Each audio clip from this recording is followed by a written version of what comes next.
বড় রাজা বাদশাহের দরবারে গিয়াছি, কিসরা কাইসের ও নাজাসির দরবারও দেখিয়াছি এবং তাহাদের রীতিনীতিও দেখিয়াছি।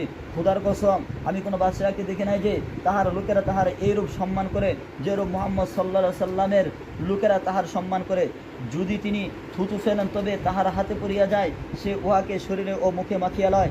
যে কথা মুহাম্মদ সাল্লাল্লাহু সাল্লামের মুখ হইতে বাহির হয়, উহা পালন করিবার জন্য সকলে ঝাঁপাইয়া পড়ে। তার অজুর পানি পরস্পর কারাকারি করিয়া বন্টন করিয়া লয়, মাটিতে পড়িতে দেয় না। যদি কেউ পানির ফুটা না পায় তবে অন্যের ভিজা হাতে হাত মিলিয়া নিজের মুখ মাখিয়া লয়। তার সামনে অত্যন্ত নিচু আওয়াজ কথা বলে, উচ্চ আওয়াজ কথা বলে না। আদবের কারণে তাহার দিকে চক্ষু উঠাইয়া দেখে না। যদি তাহার কোনো দাড়ি বা চুল ঝরিয়া পড়ে তবে বরকতের জন্য উহা উঠাইয়া লয় এবং উহার সম্মান করে।